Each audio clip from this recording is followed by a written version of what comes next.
Guys, magpalit muna tayo ng motor na makina. Habang kinukunan tayo ni Mrs. Yan. Nasunog kasi yan guys, kaya kailangan natin magpalit ng bagong motor ng makina. Ang tawag po dyan ay clutch motor. Yan guys, ito yung bagong bili natin ano. Kung makikita nyo yan. Binubuksan ko na yung mga accessories niya at binubukod ko. Yan, i-open na natin ang styrofoam. Yan guys yung ano, yung bagong clutch motor ng makina na ipapalit natin guys ano. Yan, tingnan nyo. Yan ay ilalagay natin. Kasi mas mainam na yung bumili ka ng bago kaysa magpa-rewind ka. Kasi usually pag nagpapa-rewind ka is hindi din tumatagal ano. Mas maganda na yung bumili ka ng bago. Ayan, kinalas ko na yung fan belt dyan. And then, luluwagan ko muna yan guys. Para medyo mabilis na kalasin siya no. Ayan, iluluwagan natin. Habang kinukunan tayo ni Mrs. Ayan, para sa ating mga latest upload. So guys, ano, paki-follow and subscribe ako at paki-like and share na rin ito para makita na natin ng mga kapwa natin software ano.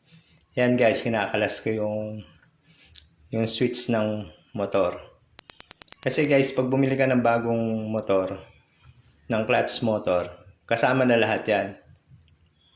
Yan. Yun ang kagandahan dyan, ano, pag bumili ka ng bagong clutch motor, ano, kaysa magpapa-rewind ka, yan pa rin luma ang may kakabit mo. So, bali itong switch na to, pwede mong gawin siyang reserva. Kung sakasakaling masira ang switch niya, ipalit mo itong luma. Dahil gumagana pa naman siya, okay siya, wala siyang problema.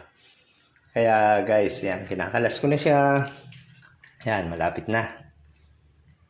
So, si Mrs. busy sa akin sa pagbibideo dyan. Yan. Tinatanggal ko yung tornilyo niya and then para ma-open at ma-disconnect ko yung naka-connect na ilaw. Yung maliit na ilaw niya dyan sa makina. Yan. Para makalas ko. Ayan. Ma-unplug ko siya.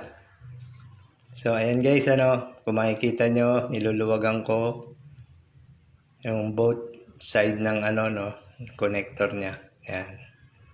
Ayan, nakalas na guys. And then, ibabalik ko yan guys para hindi mawala yung mga ano. Ayan. Inilalagay ko na yung mga ano niya, yung accessories niya rin sa motor. Yan yung may rubber, ano, para kung yung rubber na yan, dapat yan ilagay para hindi siya maingay yung motor. Nagleles siya ng ingay. Tsaka yung vibrate niya, no, sa lamesa ng motor, nababawasan siya.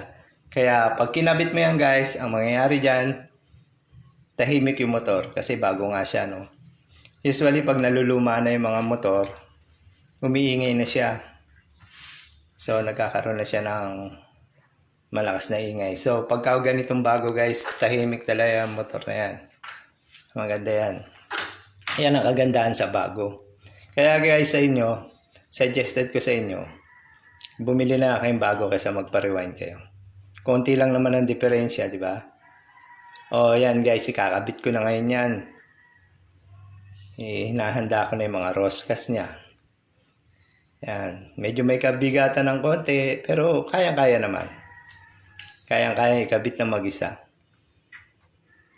Di ba guys, nakikita mo. Si Mrs. gusto ko kung tulungan yan dyan, magkabit. Sabi niya, baka hirapan daw ako. Sabi ko, hindi na, okay na. Diyan ka na lang. Kunan mo na lang ako ng camera. Yan. Para meron tayong upload ngayon araw na to. Yan. So, matagal-tagal din tayo hindi nagkaroon ng content, ano. So, eto na naman tayo ulit. So, medyo kasi busy. Maraming ginagawa. Kaya, ganyan. Yan. Kinakabit ko na yung roscas. So, guys, ano, na-miss ko rin kayo yan. Si Macy, sinaabot niya yung mga roscas ng, ano, no, thread. Ayan. Hanggang sa may kabit ko na. Ayan.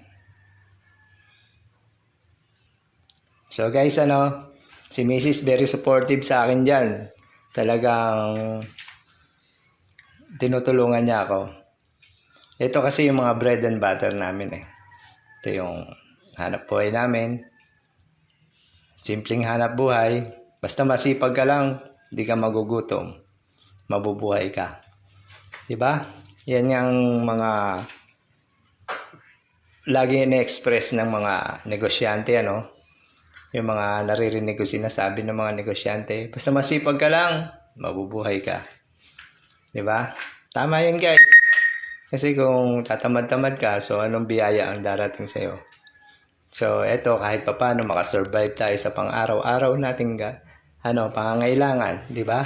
So, guys, kaya kayo, magsikap din kayo para makasurvive tayo. Mas maganda magkakaroon tayo ng sarili nating business. Bukod sa may trabaho tayo, may sarili tayong business para makakuha tayo ng counting income dahil sa sobrang mahal ang mga bilihin, so mahirap. So yan guys, kinabit ko yung fan belt and then sinisentro ko, kaya yan, ina-adjust ko. Sinisentro ko yan guys para maganda yung lapat ng motor. Yan, kailangan kasi guys,